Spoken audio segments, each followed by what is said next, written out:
there that you're seeing now? All right, perfect. Well, thank you. Sometimes WebEx is great, and sometimes it does what it wants to do. So apparently this morning it was a do what I want to do kind of day. So I appreciate you all joining. We are gonna get started. It's about 5 after right now. So I'm going to first go over a few of the services that IDOT offers and provides. We just want to make sure everyone who is on the call is aware of the benefits provided by the agency. So we're going to go ahead and move through that. And then once I get through that portion, we'll get into the nuts and bolts of the workshop, which is the um, how to develop a business plan, which there's quite a bit of content that we'll be getting through there. So, my name is Melissa Hamilton. I am the owner of Synergetic Solutions, a business consulting firm, and I am also the consultant for IDOT for supportive services. I assist with the certification for IDOT in addition to the management side. So, assisting with services such as this, the business plans and strategic planning, and helping with QuickBooks and things like that. Few housekeeping. If you just could keep yourself muted, we will have time for Q&A, which you're able to come off mute and ask questions if you'd like to. Please keep video off. Enter all your questions in the QA if possible. That way I can easily glance, but if it's easier for you to put them in the chat, that's fine too. I'm gonna got them both open side by side, so I'll try to monitor both of those as we're going through the presentation. This presentation will be recorded, so that's going to be available to everyone who signed up. You'll get an email with all the resources, a copy of this presentation after it's been completed. So it'll probably come out, I'm sure, before the end of this week.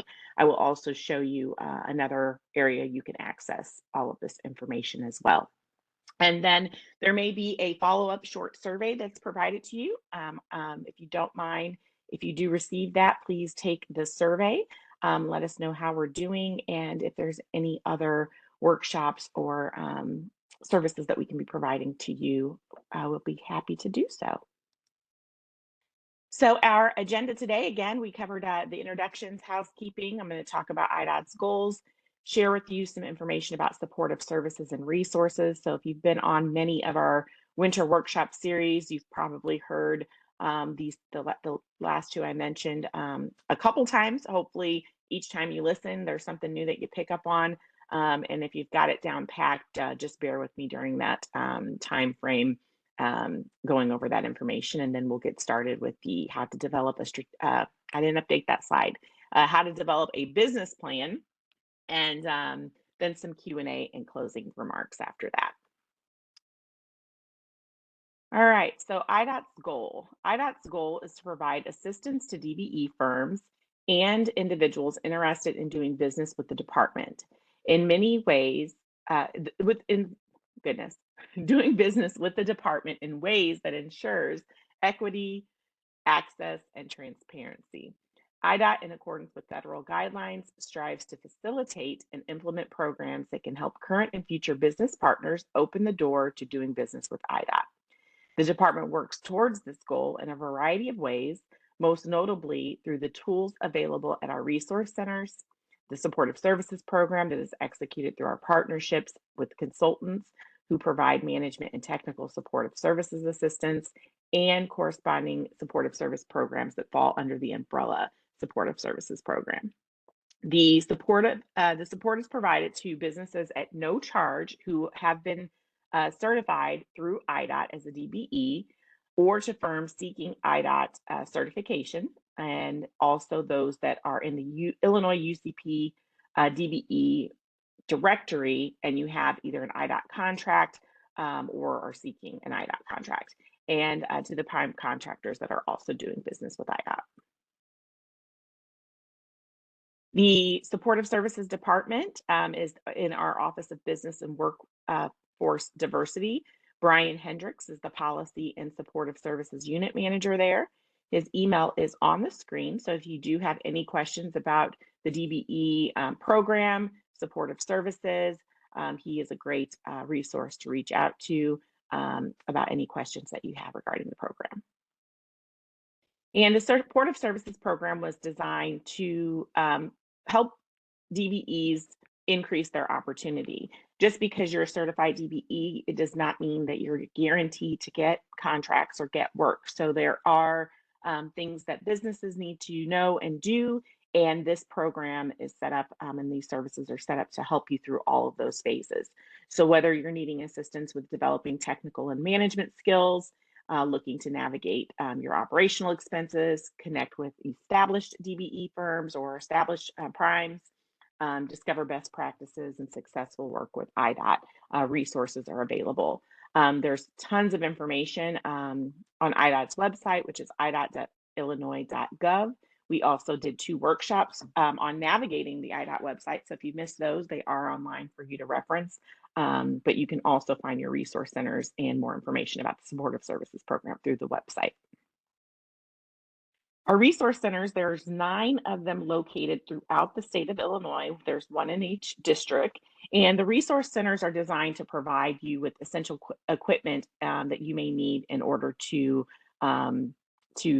conduct your business or work with IDOT. So there's computers, there's internet with Wi-Fi, there's scanners, copiers and printers. So if you need to scan in anything, I know some of the specs for the job sites and work during the lettings, they have very large print documents. So they do have printers that can print those forms if you don't have one internally at your location. And then there's staff there also to help support and assist you. These resources are free of charge. So if you are a business that runs to local copiers to go make copies and things like that, and you are paying for those fees, you could save some funds by visiting one of our resource centers and using our printers and copiers. The resource centers for districts 1 through 3 are listed on the screen here. They do have various hours, so please make sure you pay attention to that. Some of them you're able to walk in, and some you might need appointments for, so please contact them just in case. I know when COVID occurred, it was appointment only, and I'm not quite sure where each resource center is during this time. I'm sure they're paying attention to CDC guidance on the various various guidelines on whether to be open and so forth. So please make sure you contact them so you don't drive there and then find that you're unable to get access. And then if you're districts 4 through 9, those resource centers are listed on the screen as well. There's one in Peoria, Paris, Illinois, Springfield, Effingham, East St. Louis, and Carbondale. As I mentioned, these resource center phone numbers, locations also can be found on the website. You'll have access to the recording if you need to look at it again, and in addition to the presentation too. So you'll be able to print this slide if you'd like. We also have compliance officers in each of our districts. Currently, District 1 is vacant, so they are looking to fill that district, but compliance officers are listed on the screen here as well. They can assist you if you have any questions as it relates to being compliant. So things or registrations, licenses, various things that you need to report as you're preparing to bid or currently working on contracts, they could be of assistance there. The supportive services program does have consultants such as myself who provide support, and we do that in 2 areas, technically 3 if you're looking to become certified. But if you are already certified, then our technical and management assistance is available to you, and we can assist you with estimating and bidding. If you're submitting, documents and bids to a prime contractor, we can assist with that, helping you with financing, accounting systems, business plans, and so much more. So all of these services are free to IDOT certified DBE firms or firms that have contracts with IDOT or are bidding on work with IDOT. We can assist you in those ways. The supportive services consultants for certification, they're listed on the screen there. So we've got District 1 through 3 is Theo Joyner with Ralph G. Moore and Associates. Districts 4 through 6 is myself, Melissa Hamilton. I can assist with certification there. And Mark Vaughn with FB Consulting is in District 7 through 9 and can assist you with getting certified, renewing your certification. You have a no change affidavit that needs completed we can assist with that as well. And then the management team is District 1 through 3 is Ringgold Financial, 4 through 6 is myself, and 7 through 9 is VF Consulting. And then for technical assistance, such as estimating, bidding, understanding the specs, looking for various compliance, that would be technical. And Dave Clark with ESI Consulting assists on that side with the new addition, Ron Brown. IDOT has workshops such as this one, a virtual one, and in-person events throughout the year with 3 goals in mind. 1, to share skills to become more competitive on IDOT projects, to help the individuals and businesses work with IDOT and form strategic partnerships, and to encourage sharing of the best business practices, policies, and any procedure changes that occur. Obviously, this is a lot of the work is federally regulated, and various things may change throughout the year. So we want to make sure you're on top of what might be changing as well. So these resource events and workshops are held throughout the year round, and they do occur in various districts. Many of you registered on the Eventbrite site. That website is listed on the screen here. So all of our prime events, networking events, workshops, all of those are listed there. So save that, check it occasionally. If you follow it, then you'll get updates when new workshops and events are being posted so that you stay connected. Then we have TCTR coming in February 15th and the 16th. So if you have not yet, save the date on your calendar. It's going to be at the Crown Plaza here in Springfield, Illinois. It's a wonderful event. The TCTR stands for Today's Challenge, Tomorrow's Reward. And it's a wonderful conference that we host that has prime contractors, subcontractors, IDOT staff, keynote speakers, awards dinners. It was one of the first conferences I attended when I first started my business and doing business with the state, and it was very, very valuable to my company. So I enjoy this conference every year, and it's just really great to attend. So please save the date for the 15th and the 16th if you've not done so already. And then some additional programs that IDOT has. So the DBE reimbursement program is a program available to IDOT certified firms as well.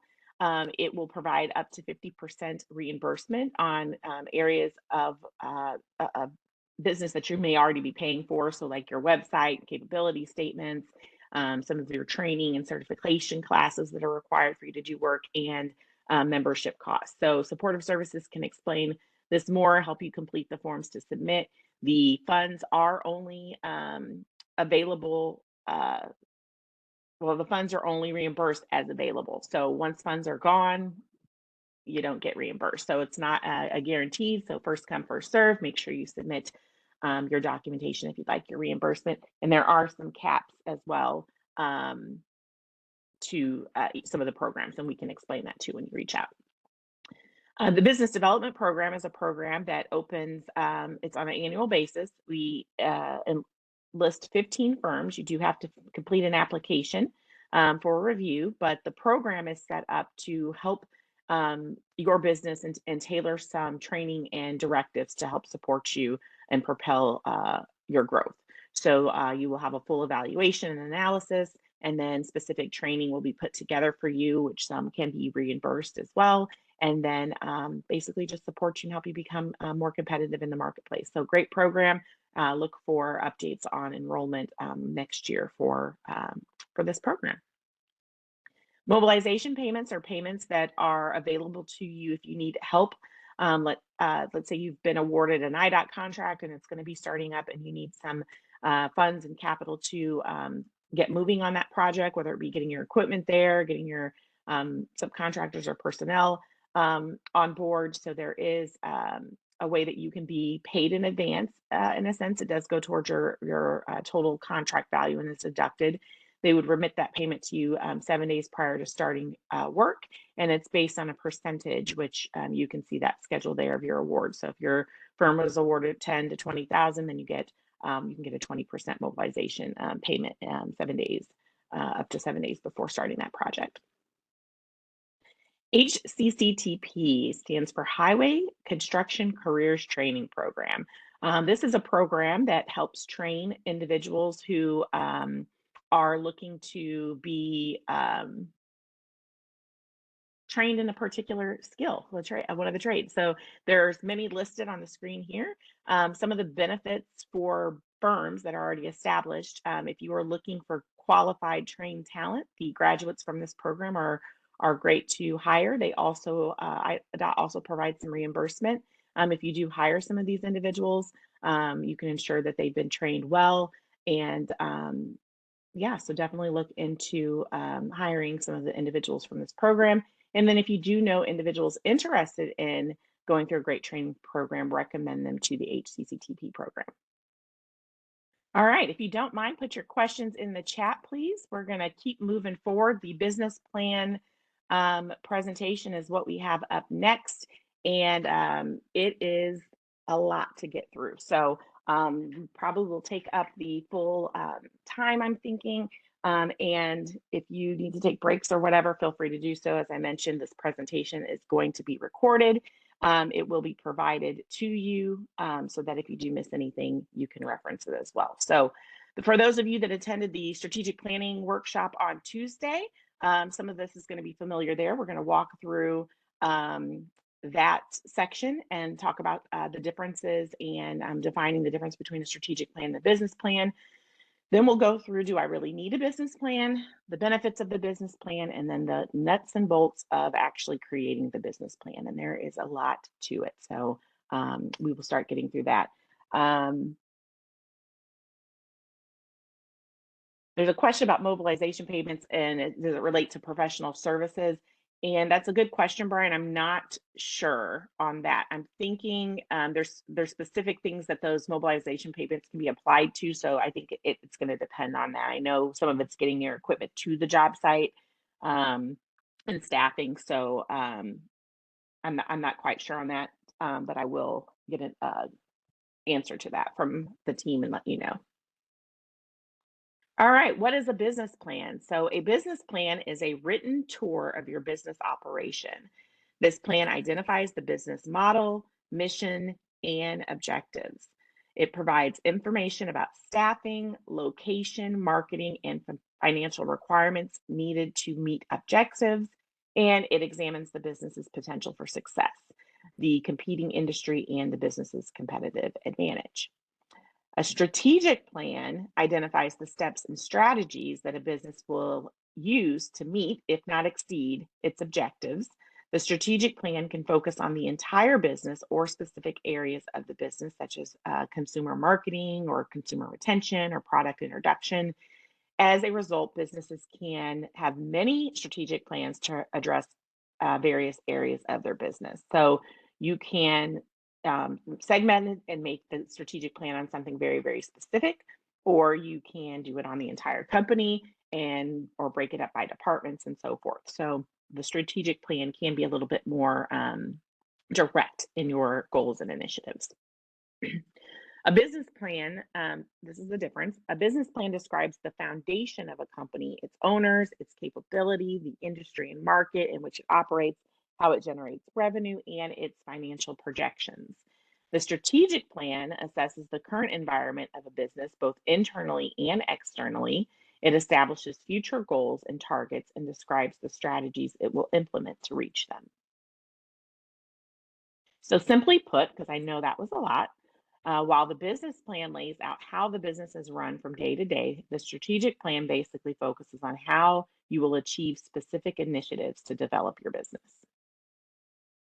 Looking at the two, there is a lot of similarities. So there are components of the strategic plan that are very similar to components within the business plan. On the screen, you can see here that they both have an executive summary, but then they start kind of changing a little bit. Some of the questions that you might be asked throughout the creation of both of these could be very, very similar questions. And it's, again, depending on how you're structuring it, what you're focusing on it. So the business plan is going to have your business idea, your marketing analysis, review of your management and your personnel plans, and in addition, your financial plans.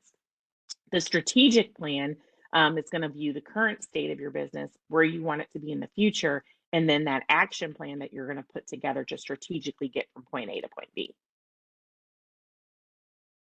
Business plans, so this is one of those things that can be a misconception. Business plans are used for new companies and strategic plans are used for established companies.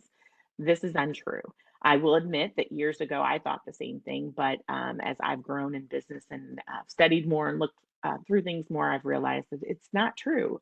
Either can be utilized for either stage of your business. So the difference between strategic plans and plans are not related to the age of a company.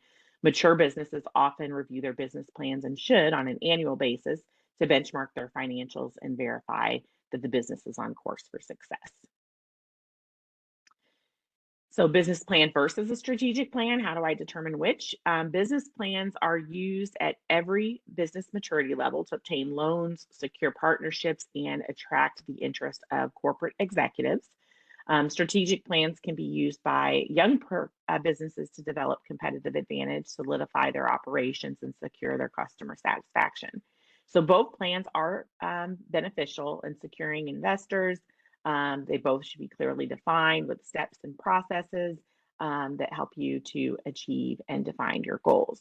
I will say that both plans are for you. They're for you internally to utilize. They're not created just to go get a loan or go, acquire an investor. You really want to do either of these plans for yourself in the direction that your company is looking to move forward in.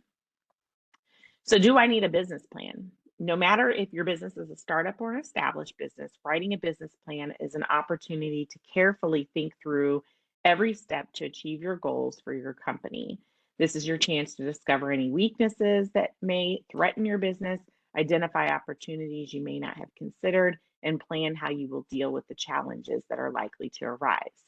For a startup, a business plan can increase the odds of your business being successful. For an established business, it can help convince investors or lenders to finance your business, persuade a business buyer to purchase your business, and entice partners or key employees to join your company. So most importantly, it serves as a roadmap guiding the growth and continued success of your business throughout its various stages.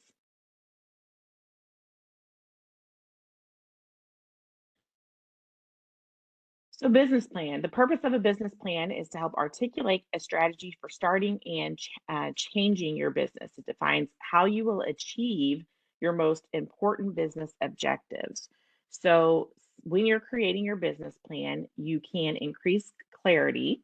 It will help you with your decision making, help you with key aspects of your business, such as capital investments, leasing, resourcing, because you can't do everything.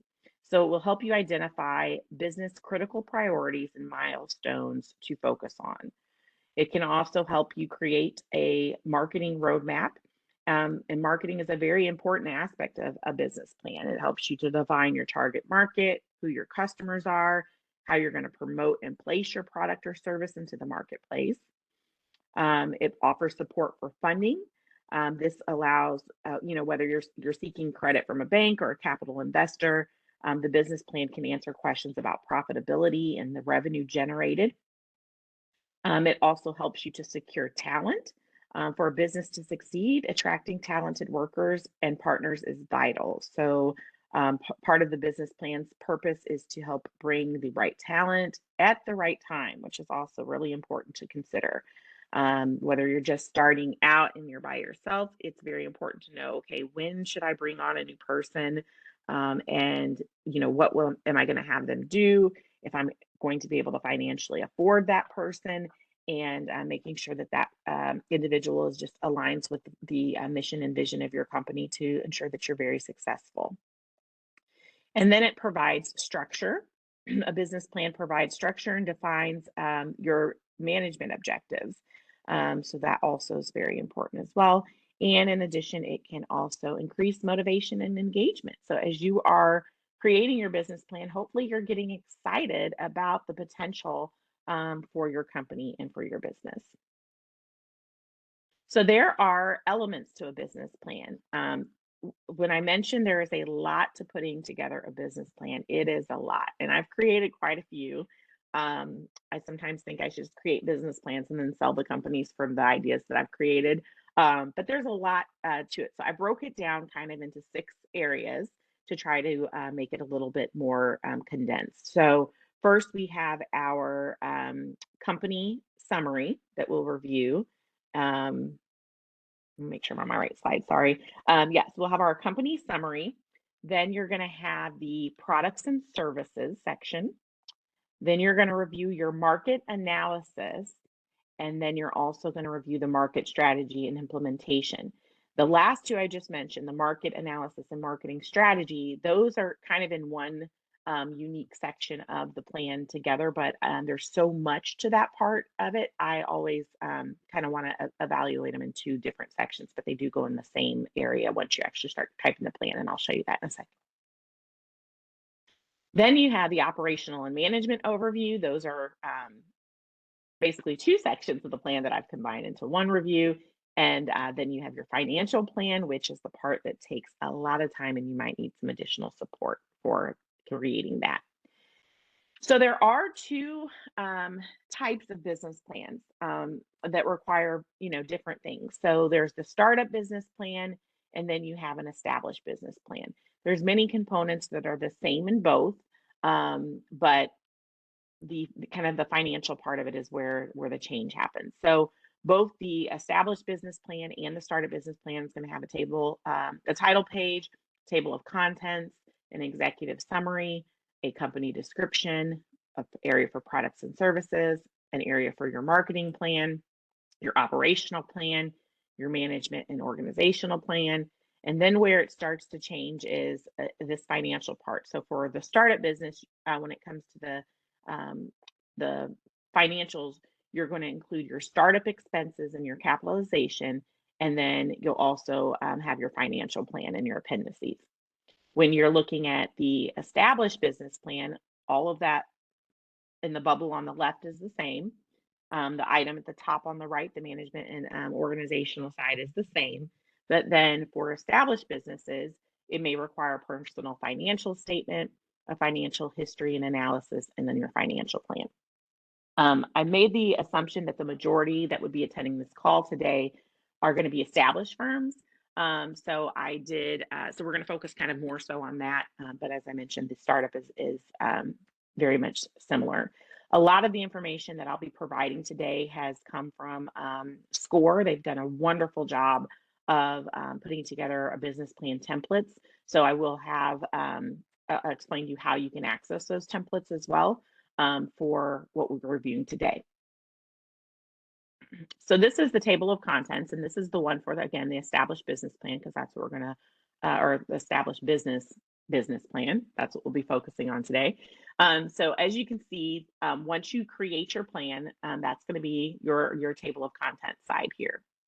And then those sections and the elements that I discussed are kind of how they're broken up and what you're going to fill in as you complete your business plan here. So you can kind of see how those are sectioned. As I mentioned before, that market analysis section here and the marketing strategic and implementation part. There's so much to this part, this section here, the market plan section. So I've kind of broke it up to make it a little bit more easy. Like they say, if you're going to eat an elephant, eat it one bite at a time, right? All right, so first we're going to get into discussing the company summary. So this section of the plan will explain the basic elements of your business. It's going to provide a basic understanding of your business mission, vision, goals, target market, competitive landscape, and the legal structure. So your first part you're going to have is your company mission statement. And a mission statement is just a brief explanation of your company's reason for being in existence. It can be very short, like a simple tagline, or it can be a little bit longer, but try to keep it into 1 to 2 sentences explaining what your mission is. The company philosophy and vision is going to explain what your values that your business lives by. So honesty, integrity, caring, things like that. What is your philosophy? What's important to your business? And then the vision is going to refer to the long-term outlook of your business. What do you ultimately want it to become? Where do you want the business to grow to? Then you're going to have your target market. It's going to cover, it will be covered in depth in the marketing plan section. So in this section, it's just going to be kind of a brief explanation of who your target customers are. Then you'll have, and that's kind of the same for some of these areas. You're going to briefly explain it in the company summary, but then in the other areas of the business plan, you're going to get into the details of all of that. So the industry, you're going to describe your industry and what makes your business competitive. Is it growing? Is it mature, stable? What's the long-term and short-term outlook in your industry? What advantage do you have in your industry or changing trends that might be happening? The next part's going to be the legal structure of your business. So are you sole proprietor, LLC, partnership, and corporation? And why did you select that particular structure? And if you have more than one owner or investors, you're going to explain who they are and how their ownership or how their shares are divided in this section. Then you'll cover your company history. It's going to tell the story of your business, including how long you've been in business, were there any previous owners, what's the overview of your sales and your profit history, how many employees do you have, what's the reputation you have in your community. And that's something a lot of businesses don't think about, but it's very important to take that into consideration.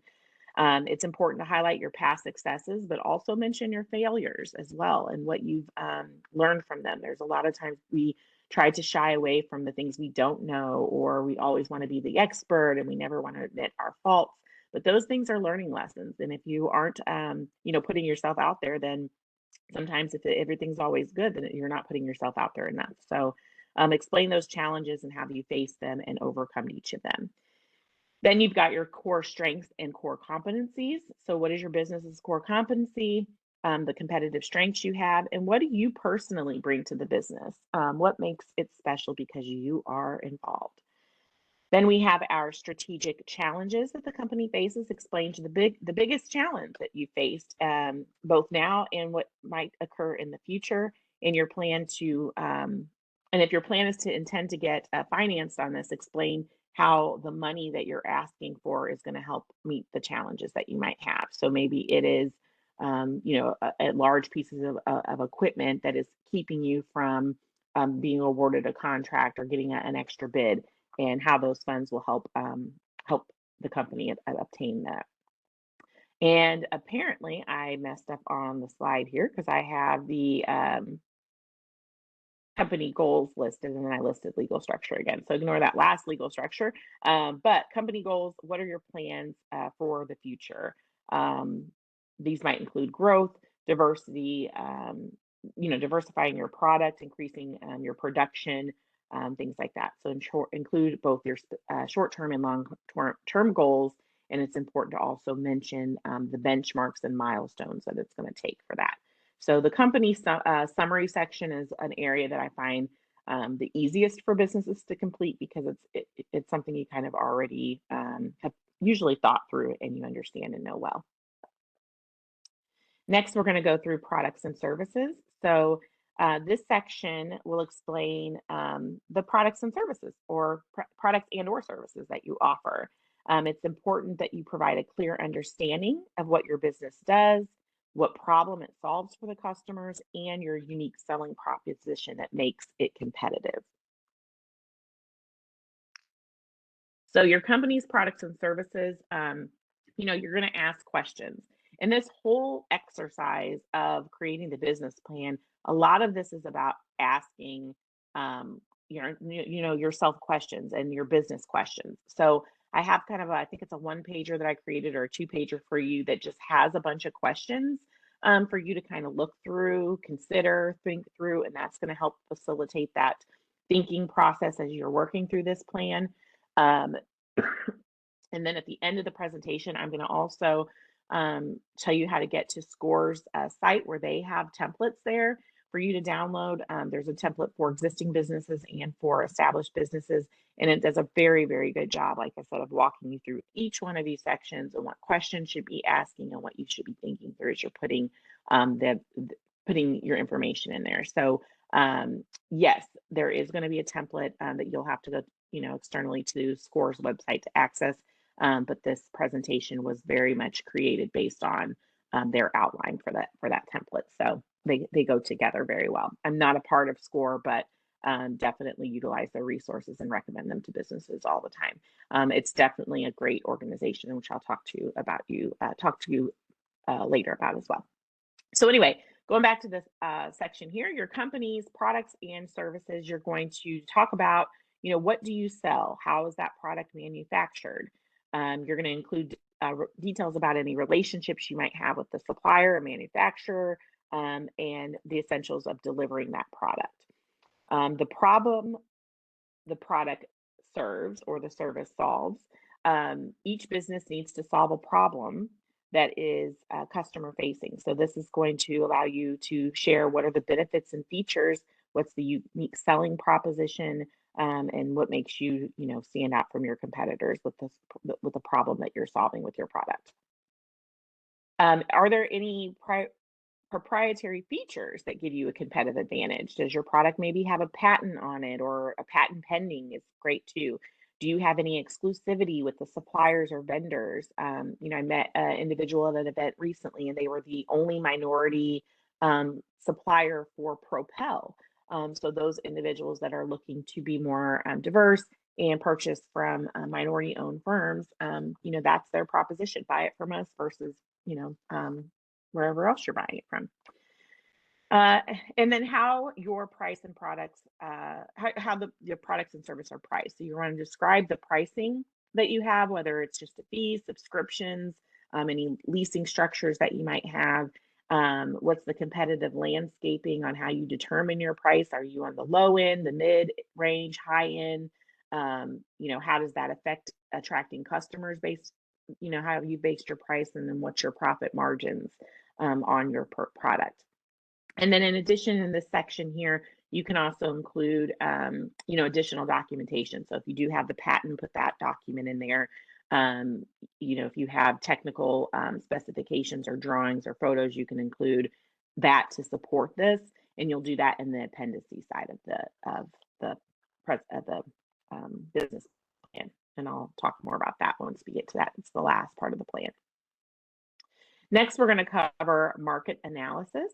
So this section will provide details on your industry and the competitive landscape. So even if you're confident, all there is to know about your market, doing the market research will confirm your beliefs and give you supporting evidence to include in your plan. So it's great to say, hey, I know that everyone's going to buy my product, but if I'm going to invest in your business, I would like the supporting documentation versus just taking your word.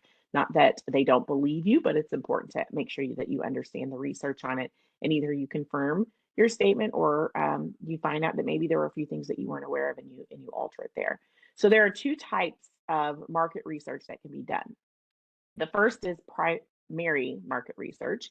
And this is basically the information that you're gathering on your own from the market. So it's, online researching that you've done. You might drive around the city and look for your competition and make notes about that. You might hold a survey for people within your target market. I know with one business plan I was doing, it was correlated to kids. So I went to Knights Action Park here in Springfield, which is a water park, and stood outside and had individuals complete the survey, because that's where parents were going to be with their children, and I could get a good perspective of what their needs would be as I was building this other business plan. And then traffic counts at a retail location. You might literally sit in a plaza and count how many people walk into a retail store, just to kind of determine what that traffic looks like in a particular area or market you're looking to serve. Then the other market research type is secondary market research. And this is going to be market research that you get from external resources. So it might be contacting a trade organization, information that's coming from journals, newspapers, or magazines, information that's from census data and demographic profiles that have been out there. And this information, you can find it in libraries, contacting your Chamber of Commerce. They have a lot of data and stats within particular marketplaces and areas. Vendors who are actually selling in your industry, a lot of times they have the data and information that you can utilize. And then also government agencies, they keep a lot of records and data as well. So the market research also, the section will provide you additional details on your industry. So you're going to want to consider the total size of your industry. You're going to look at the trends in your industry. Is it growing or is it shrinking? The total size of your target market and the share that you currently have, trends in the target market, and then how your customers' needs or preferences might be changing, or the a lot of times individuals had to look at the like with COVID, pivoting their business and how that changed everything. So before, restaurants didn't necessarily have, retailers didn't really have curbside pickup, and now that is a feature that they're continuing on with their business, and they pivoted and allowed for curbside pickup.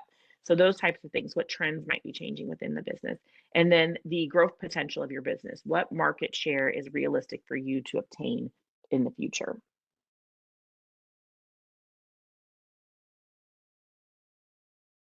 We're going to get into, I see a question in the chat. We're going to cover that a little bit more when we get into competition. So I'm going to hold off on that, and I will answer that as we get to that section.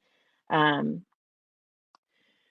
Markets and barriers to entry. What barriers to entry do new competitors in your industry face? Are these sufficient to protect your business from new competitors entering in the marketplace? Barriers to entries include maybe high startup production and marketing costs. There could be brand recognition challenges that you might have. It might be such a very unique product or service that you provide that most people don't really know it or get it or understand it. So working to work through those barriers. Need for qualified employees or specialized technology or patents. So maybe you can't share your business yet until you have a patent on it, on the product, or you want to get certain things worked out on that end before it's shared to the world. Tariffs or quotas might be an issue, or unionization in the area could also be a challenge or barrier to entry. Doesn't mean that you can't enter. It just means that these are things that you've considered that could delay or slow your progression or moving forward, and how you are proactively thinking to work through those barriers. Then we have the SWOT analysis. This is something that we also covered with strategic planning. So when you're creating a strategic plan and a business plan, it's very important to go through a SWOT analysis. There are many ways that you can evaluate the strengths and of your businesses and opportunities, but a SWOT is the most familiar way. It's looking at both your current and future potential. And these are the components of what SWOT stands for: strengths, weaknesses, opportunities, and threats. So when you're looking at the strengths in your business, you may ask yourself questions like, what is your unique strength for this initiative or for this product? In what ways are you a leader? What unique resources do you have? What does your organization currently do well? What separates you from your competitors? What are your most valuable internal resources? What tangible assets might you have? And what is your biggest strength? When observing your weaknesses, you may ask, what weaknesses can you identify in your offering? What is your product? How does your product compare to others in the marketplace?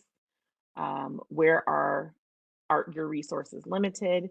What does your organization do poorly? Not a fun question to ask yourself, but if you're honest, you can work through it. So definitely a good one to ask.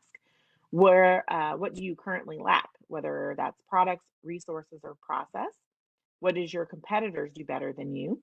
What, if any, limitations are holding your organization back? And what processes or products need improvement? When you're looking at opportunities, questions that you might ask yourself are there areas for improvement that would help differentiate your business? What opportunities does your organization have? How can you leverage your unique company strengths? Are there any trends that you can take advantage of? How can you capitalize on market or press opportunities? Sometimes there are local publications that will market for you for free, in a sense, or maybe not market, but the better word would be feature your business and share that maybe you've opened recently or you're doing some type of launch. So make sure you create a press release and take advantage of that too if you're not doing that within your business. And is there an emerging need for your business or your service or product? And then the threats, you may ask yourself, are there existing or potential threats to your initiative that could limit or prevent its success? How can those be anticipated? That's the hard one. It's the what if question. What if this happens? Or what if this occurs? What if we have a pandemic? What am I going to do? Those are questions that we have to kind of like think through so that we are prepared and we kind of have an idea of how we'd like to handle them so we're not behind the ball. What emerging competitors should you keep an eye on? Are there any weaknesses that expose your organization to risk? Have you or could you experience negative press that can reduce your market share? And is there a chance of changing consumer attitude towards your company? So maybe it's the I don't need this product, or I wouldn't really use this, or whatever they're thinking. How can you change that thought process or their attitude? So then we're going to discuss the features and benefits of your product. So you're going to want to describe all of your products and services and be sure to focus on it from a customer point of view perspective. So it's very important that when you're writing this business plan, although it's an internal plan for you to utilize, you're really not. I always say don't write this just for someone else. Really, if you're going to spend this much time writing a business plan for your business, then you want to make sure you're doing it for you. But as you're writing it, you also want to be cautious of the individual who might be reading the plan because we know our business, we speak our language. We talk a lot at IDOT that there's so many acronyms. So we'll throw out all these acronyms and we're talking to people and they're looking at us with their eyes crossed, like, what is TCTR? What is DBE stand for? So you want to be very careful in the language that you're using when you're writing your plan. And you also want to look at it from the point of view from your customer. So you're going to want to describe the most important features and what is special about it. Describe the most important benefits and what does it do for your customer. So think about those from that customer perspective. Um, you're going to explain any offer after, well, I'm sorry, after the sale offer that your company might provide regarding the product or service. So once I purchase this product from you, what do you offer me? Do you give me product delivery? Are there any warranties or guarantees? Do you sell service contracts or offer service contracts? Is there any ongoing support that you're providing me after I've purchased my service from you? What's your refund policy with purchasing the product? Do you give me any training on how to use this after I buy it from you? So those are the things that you'll want to identify and share within the features and benefit portion of the product.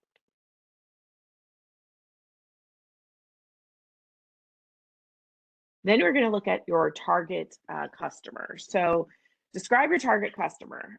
You may have more than one target customer group. So for instance, if you're selling a product to consumers through distributors, such as a retailer, you might have at least two kinds of target customers. You've got the distributor, who's the business, and then you also have your end user, the consumer.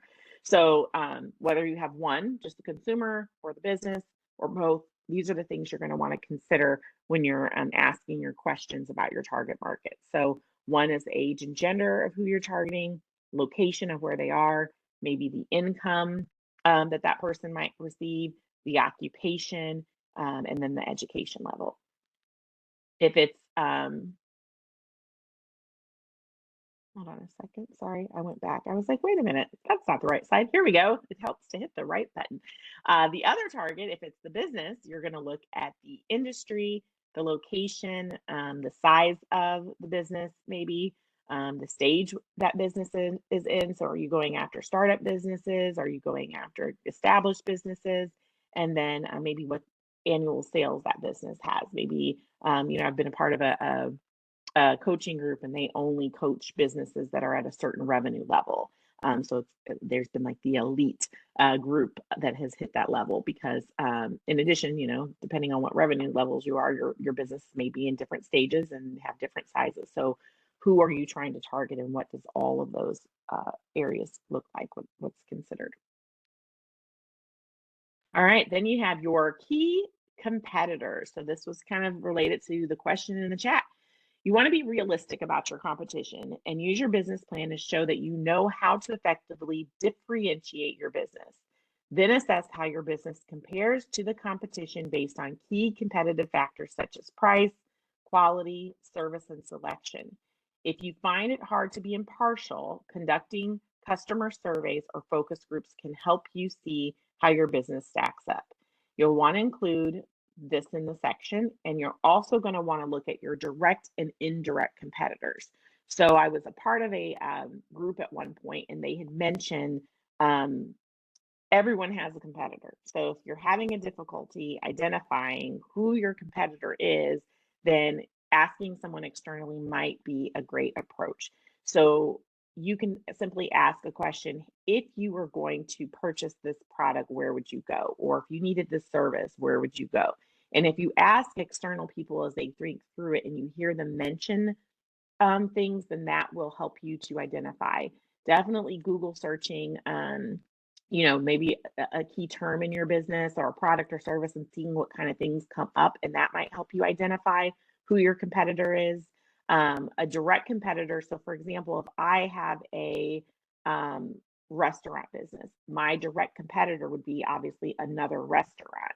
But I also have to think through about the indirect competition for my business. So if I have a restaurant, most people, when you think about the consumer perspective, right, they're out spending discretionary funds to um, eh, for their entertainment purpose or their dining purpose or their eating purpose. But where else could they decide to share those funds? They might say, you know what, I'm going to cook at home, but I'd rather use this excess of funds instead of going out to eat dinner. And maybe we do date nights. So they could be going to a bar, or they could be going to a theater or an event. So those are funds that a customer is going to spend on, typically dining or food. And then your indirect competition would be other places that they might decide to spend that money instead of spending it with you.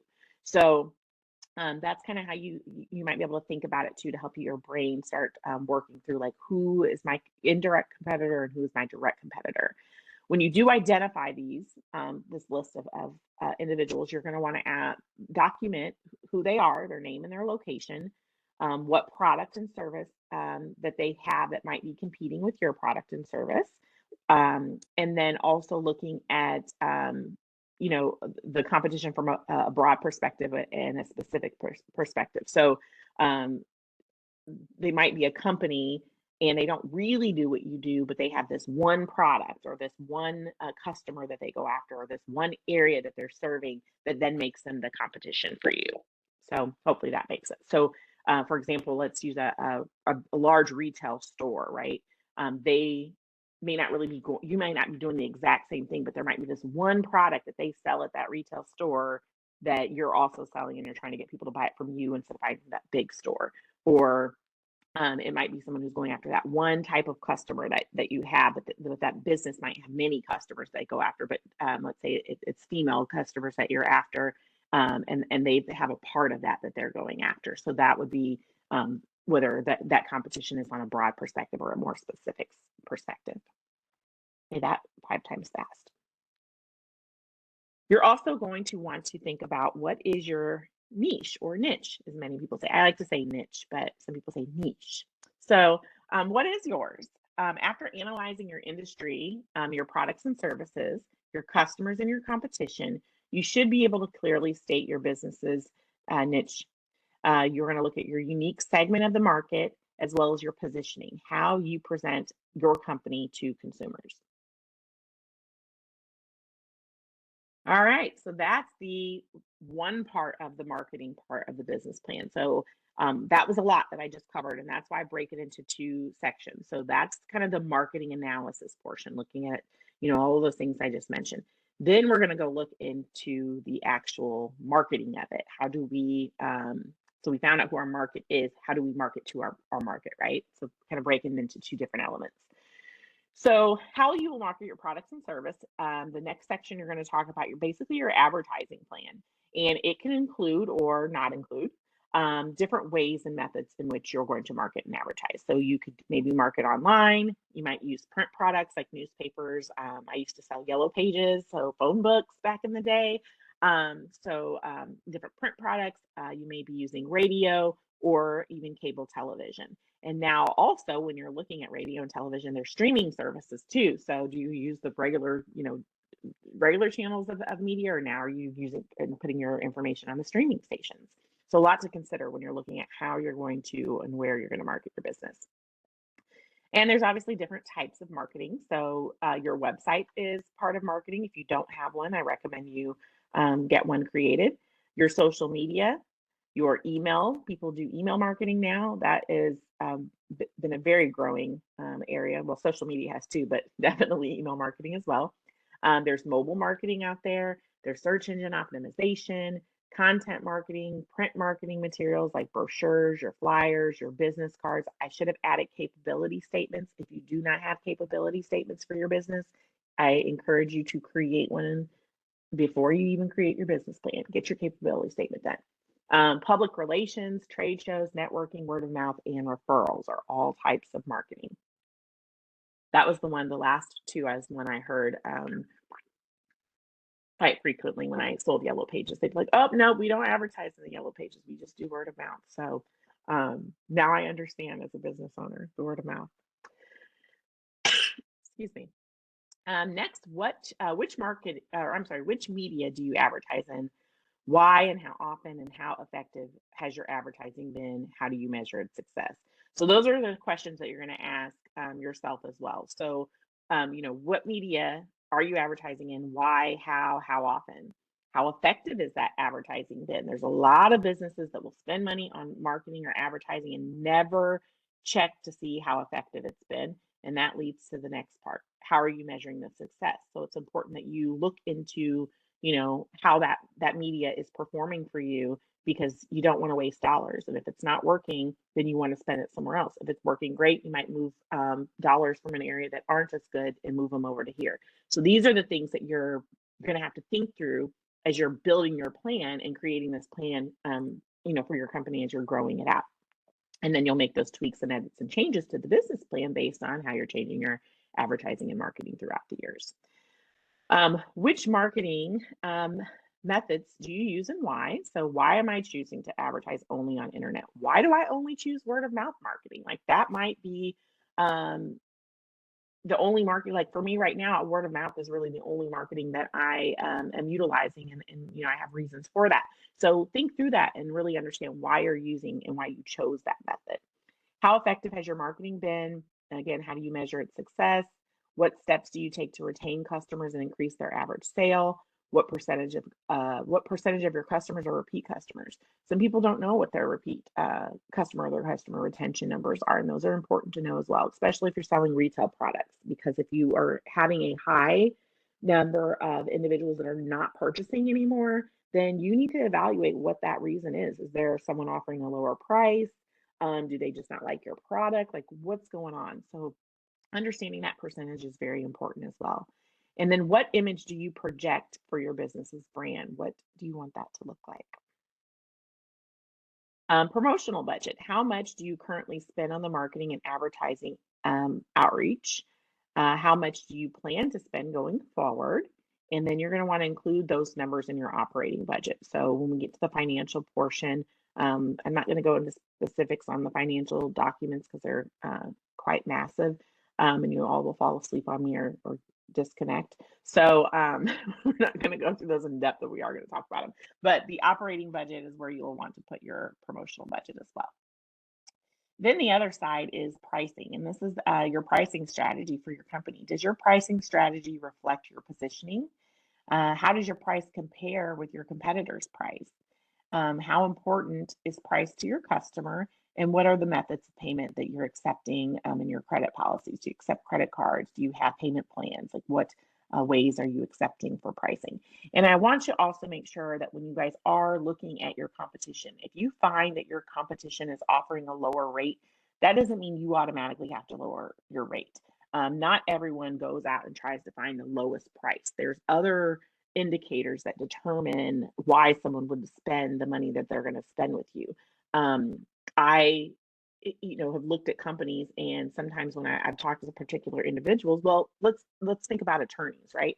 Attorney fees, those that are getting those higher fees are sometimes really, really, really good attorneys. And if I need someone to represent my case and help me win something, I'm not going to go look and price shop for the lowest price attorney. I'm going to be looking at other factors when I hire that attorney: their experience, their winning record, their even just sometimes the way you work with an individual. I might just like you, and so I'm willing to pay you more because I like working with you.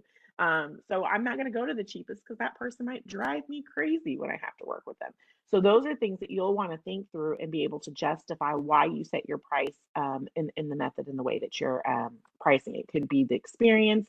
And another other point that I've learned as well is that, you know, project-based pricing sometimes is nicer than hourly based pricing if your company works on hourly rates, because when you first start out, it might take you hours to put something together. I mean, it used to take me a really, really long time to put together a presentation. And if I'm charging someone an hour for that presentation, then, you know, that's the hourly rate they get, and it might take me 10 hours.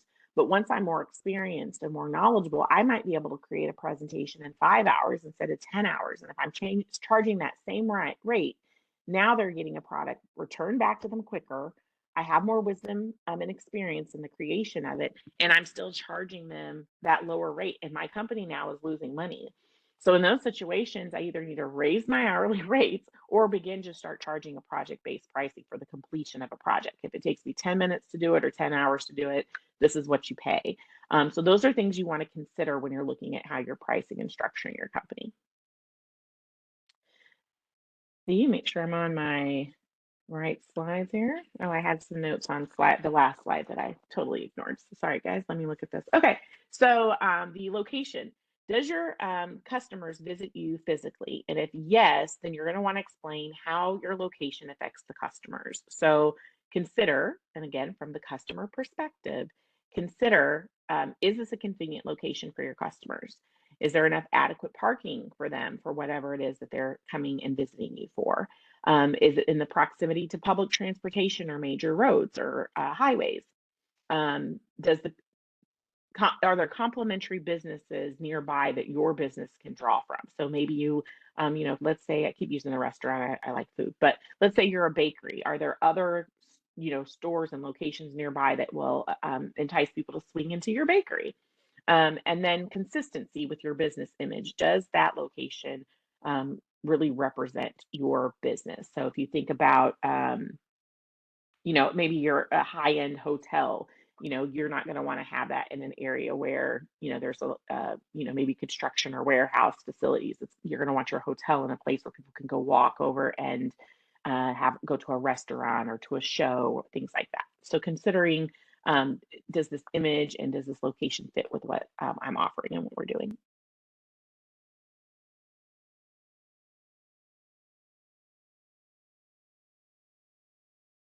Then you're going to have your,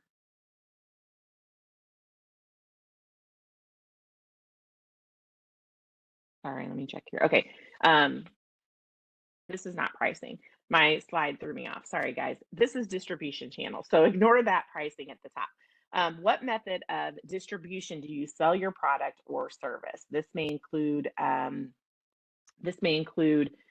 retail, direct sales, e-commerce, wholesale, inside sales force, outside sales representative, or original equipment manufacturer. So you're going to look at the various ways that you distribute your service and your product. I'll make sure I update those slides too before I send these out to you. Let me make a note on that real quick. Sorry. There we go. All right. So next we're going to go into the organizational and management overview. So I've lumped this together. It is two separate parts in the business plan when you type it out on your table of contents. So you're going to talk about your organizational plan first, then you're going to talk about your management structure and employee structure second in a different section. But they're fairly smaller areas to kind of analyze and consider. So I've grouped it when you're looking at elements into kind of one, and they both align very well with each other. So your operational plan. This section is going to explain the daily operations of your business, including its location, the equipment, personnel, and the processes. So first, you're going to look at the production. How do you produce your product or deliver your service? Describe your production methods and the equipment that you're using, how much it costs, and for you to produce what you're actually selling, or if it's a service, how do you evaluate that rate? And we talked about it earlier, project-based pricing, you might do hourly pricing, and so forth. So depending on how you're pricing that structure for the production of that. Then you have your quality control. How do you maintain consistency in your service or your product that you're providing? And what is your process to ensure that you are keeping that quality control consistent? Again, your location is another, we're considering that again in this section. Where is your business located? You're going to touch base in the company overview section. You're going to think about this in the prior section that we talked about as well. But again, looking at the size of your location here, the type of building that you're using, maybe your retail, industrial, commercial, what are the zoning restrictions you might have in your area, the cost for your rent or your maintenance and your utilities, whether you own or lease the building, and then again, accessibility to the customers that you're serving or the employees that may be there, or even the other thing to consider that's a big one is your suppliers too. So, if you have a lot of shipments coming in, what kind of location are you selecting that allows easily access for those things to be transported to you? And if you're trying to get financing for the location or a bigger location or move, you might want to include the specs or the plans for that. So if it's a building that you're wanting to buy, include that real estate marketing brochure that they put in there that has all the information about that. You can put that in this section or put it in the appendices as well. Then your legal environment. What type of legal environment does your business operate in? How do you handle your legal requirements? So it can include details such as your required permits and licenses, any trademarks, copyrights, or patents that you have, the insurance coverage you have on your business, the health and workplace regulations that you have to maintain, any special regulations that are specific to your industry, and any bonding requirements that you have. Then next, your operational plan will include the personnel information. How many employees do you have? What types of employees? What kind of education or licensings do they have? Do you hire freelancers or independent contractors with your work? You'll want to include some job descriptions for these individuals, the pay structure and how you're paying them, and how do you train them, and what schedules and procedures you have in place for each of them. So again, a lot of this is questions related to these areas for you to think through as you're completing your overall plan. And so in those templates, all of these kind of the questions that I'm rattling off that I have you thinking about are listed in these templates. So don't worry if I go too fast on any of them. Then you're going to look at your inventory. What kind of inventory do you have on hand? Your raw materials, your supplies, your finished product. What's the average value of your inventory stock on hand? What's the turnover of your inventory? How frequently it's being sent out? Do you have different inventory for different types of the season? And then what's your ordering time and your lead time for your inventory as well? Suppliers, you'll want to include names, addresses, and websites of your suppliers, their credit and, oh, sorry, hold on.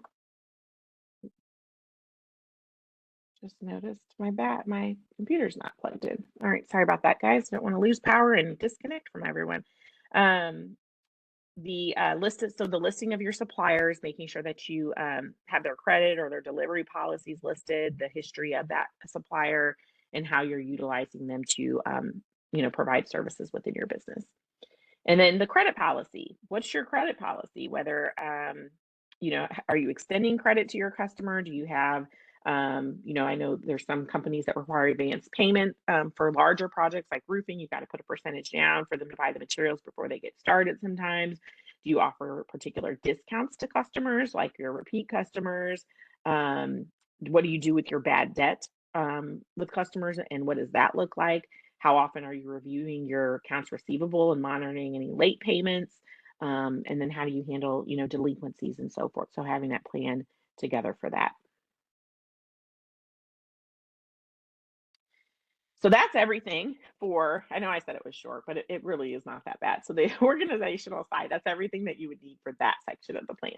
Then you're going to go into the management and organizational side of it. So that part you're looking at getting, biographies.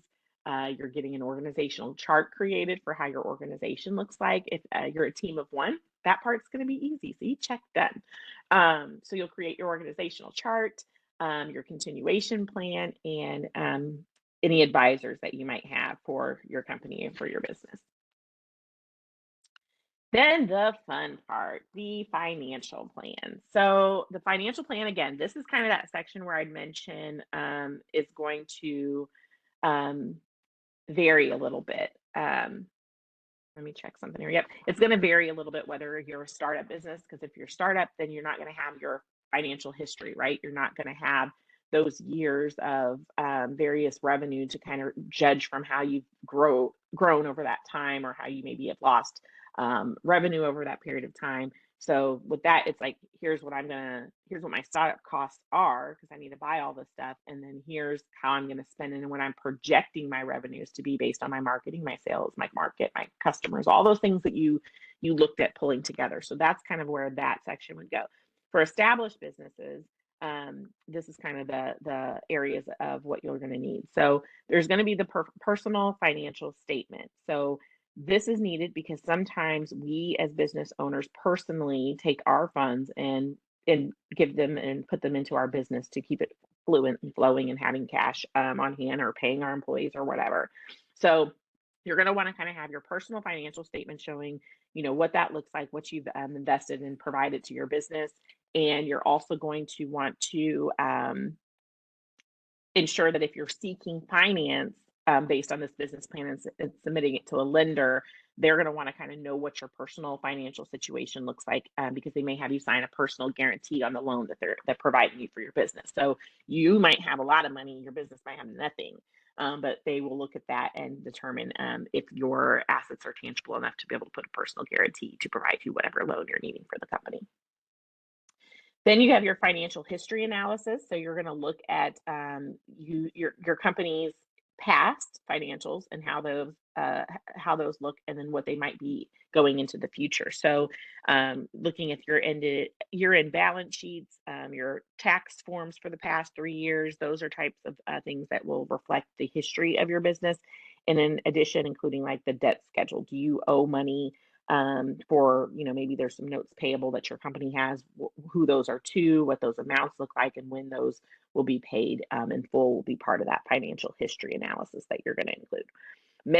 Some of these documents too are going to be in the financial portion, and then some of them you might put in the appendices. So for example, if you're going to put in your tax returns for the past 3 years, you're not going to want to bog those in this section of the main part of your plan. You're going to want to put it towards the end. And I always look at the appendices as kind of like optional documents, is my AKA for that. Then you have your financial plan, and this one takes quite a bit of time to compile and put together. I always recommend, if you're not strong on the financial side, you may want to hire an accountant or hire someone to help you put these financial documents together, because they are really, really important. If you're seeking lending, that's really what those lenders are going to look at to see what the financial opportunity is, because they want to ensure if they give you money that they know you can pay it back. So they're really, really going to look at these documents. If they look crazy, unrealistic, then you're probably not going to get the loan that you're seeking. So if you put them together yourself, it may be good to have an accountant just review them and see what their thoughts are prior to including it in the actual plan and submitting it.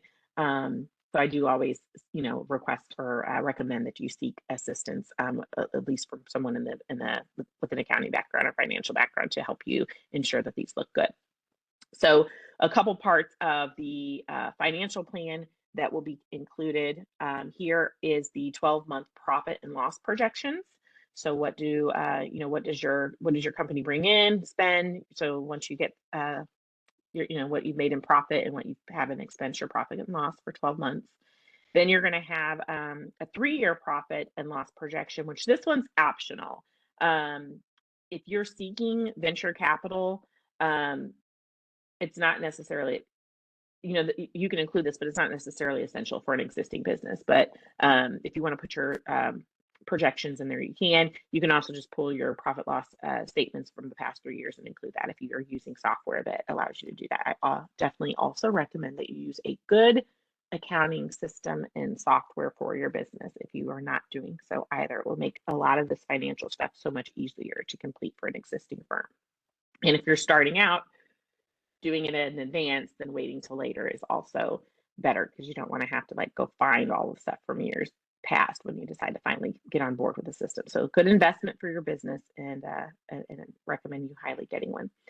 Next part of it would be your cash flow projections. So looking at your forecast of your checking account and how you're going to spend money, make sure you make your payroll and so forth. So the cash that you have, what that looks like is your those funds are going out. How long after you make a sale are you actually getting paid from that customer?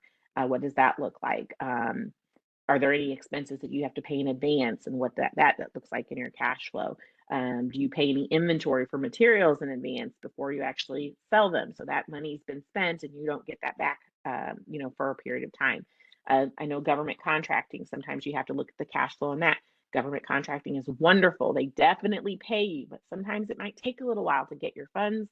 And if you're subcontracting on projects, it could take even a little bit longer because they pay the prime contractor, then that prime contractor pays you. So do you have the cash to float whatever expenses you might have or whatever additional projects you may have during that period of time? It's so exciting when you get awarded a contract and you're like, yes, I got this big contract, but you have to fulfill the terms of that contract. So you have that money going out before that money usually comes back in. So those are the things that you're going to want to look at in your cash flow projections as you are making that, putting together your business plan. Then the break even calculation in there. So at what point is your business going to, break even? And then you can use your balance sheets to assist and help with that. The use of capital. So this is important because if you're seeking money from a lender and I say, yes, I'm going to give you $100,000, they want to know, what are you spending that $100,000 on, right? So how you're going to use those funds. And then once you do have those funds, how those are going to correlate into additional money for your company or revenues for your company. And more importantly, they're going to want to know, okay, when are you giving me back my $100,000? Are you going to be able to meet these payment terms?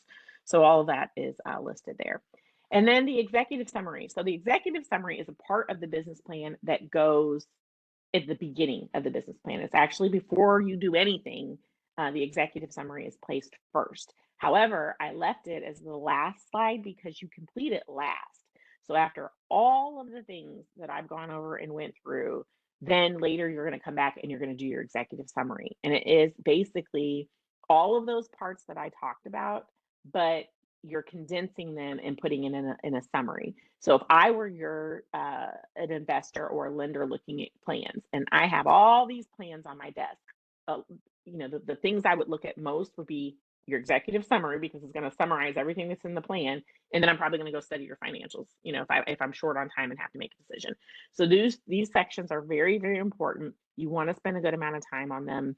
And then in that summary, you're just going to basically overview all the sections of the plan. So they're listed here. It's usually going to be about a 1 or 2 page summary. So kind of keep that in mind. And after, a reader reads that executive part, they should be excited to want to read the rest of your plan to really see what it is that you offer and you do.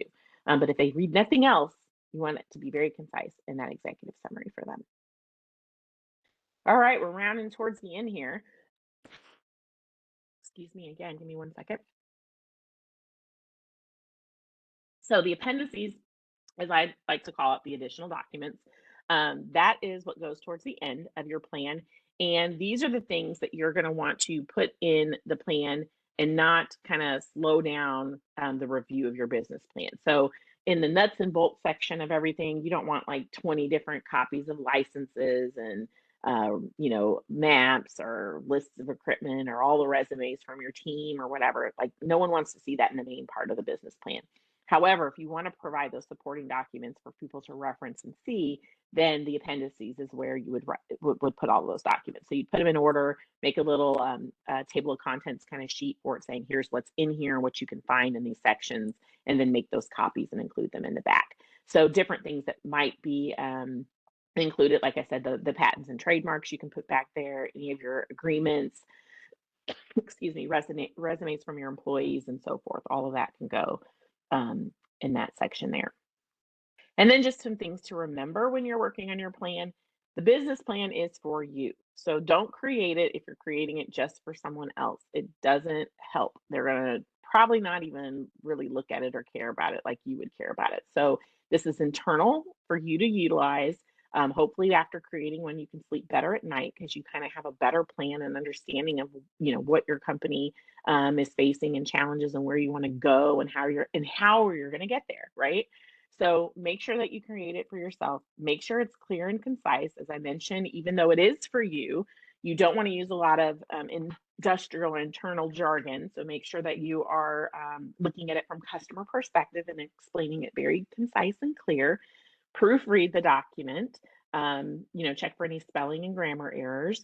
And then review, revise, and restructure as needed. So you're going to review it on an ongoing basis. You might revise things, slightly as something might change within it. And then you might restructure it because let's say, when the first plan was created, you had this intent for your company and now you're like, hey, I want to open a second location. That's kind of a restructure. How are you going to manage the two locations? How are you going to staff the two locations? How are you going to fund two different locations? So, that might be the restructuring part that you'll use from your rooted plan. You're going to want to update it and look at it at least on an annual basis. So once you create it, go back, reference it, look through it, make sure you're on target with what your initial plan was, and then pay special focus on the financial section. And I've already kind of shared the importance to the why you want to do that earlier. All right, so resources. As I mentioned, a lot of this presentation was developed and created from SCORE. SCORE is a non-for-profit organization. They are a resource partner for the U.S. Small Business Administration. I am not affiliated with SCORE. I have used their services when I first started my company, but they are a great free resource as well. And they offer mentoring, webinars, online library of resources, and local events. So that is where the templates are for what I've gone over today that you will access. So their website is score.org, really easy to find. And you can go click on browse their library. So at the top of their homepage, it says browse their library. When you get into the library, scroll down and it's going to say SCORE resources for the library. And then you can narrow these different things by various things that you want to look at. So they have on-demand learning and a lot of great resources. So any of you who are on this call that are not IDOT certified and cannot use our supportive services, because supportive services can help you with this too. We will handhold, walk you through creating your plan, talking you through the components of your plan. So we're here to support and help you with your business plan as well. But if you are on the call and you are not certified through IDOT and you need help with your business plan, SCORE would be a great resource for you to utilize some free services as well. So back to the website, when you're on there under the SCORE resource library, scroll down and then you can see I have here in green where I filtered it and said I wanted to specifically look for templates. So when you click on the templates, I can't remember how many pull up in the search result, but there are quite a few that pull up. Look for the one that says a business plan template for startup or business plan template for established business.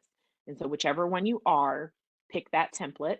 And in the screenshot, you can also see they have sales forecasts, they have SWOT analysis worksheets.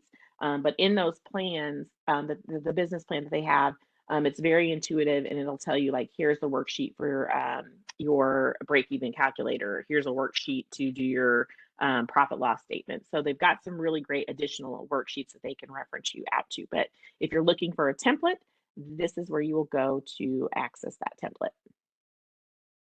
So I'm looking in the chat and I do not see any questions, but if you do have questions, this would be the time for you to either ask them in the chat or ask them in the QA. If it's lengthy and you want to unmute yourself, raise your hand and we can coordinate and do that also. I'm looking here, I'm trying to adjust my screen so I could see. There we go. If there are any hand raising going on. So hopefully what I've gone over has been really, really helpful. I'm going to share a couple more resources with you. And if you are thinking of questions, feel free to ask those. So upcoming events, we are I'm going to have TCTR, like I mentioned, February 15th and 16th. So make sure you are there. We have a marketing website or workshop coming up soon. Attend that. That'll give you some tips to be prepared for TCTR as well. The rest of our winter workshop schedule is online on that bit.ly or bit.ly DBE workshop website. So all of the rest of the workshops coming up. I guess this concludes, looks like this is the last one for December. So I should have put the January ones, but we've got some January workshops coming up. Those are all on Eventbrite for you to register. This video, if you need to access the recording, it will be emailed to you. But if you want this one and any other, so let's say you were not able to attend the strategic planning workshop that I did, you can access it through this.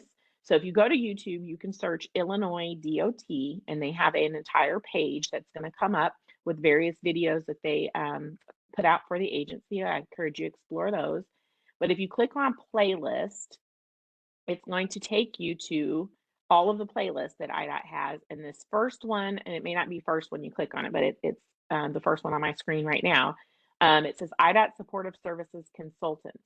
When you click that, it's going to take you to all of our winter workshop and our, I think we did our new DBE orientation welcome workshops from September and October in there as well. So anything that you're missing or you've missed, we definitely recommend you being live because it's great to have some of the collaboration with the questions and making sure that we've covered everything and made it very clear. And if you're not there, then we just assume we did. So being in person is wonderful. But if you missed something, want to hear it again, or just, couldn't attend, this is a great way to go back and look at some of those. So there's some great workshops on specs and business credit, getting your credit together, and so forth. So all of our workshops and webinars are free to everyone. And again, we appreciate your attendance for that. So I actually got done and not in a full 2 hours. So there's about a half hour left from what I've blocked for your schedules. But if you guys do not have additional questions, I will let you leave early, but I will hang on in case anyone does have any questions. So again, we appreciate your attendance.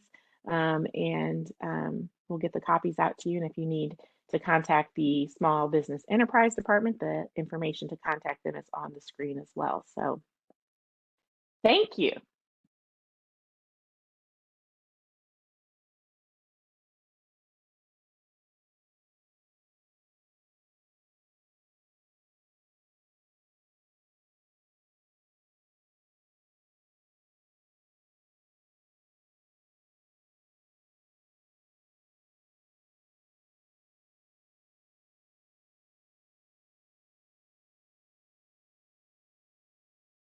All right. Well, you guys enjoy your day. I'm going to begin disconnecting.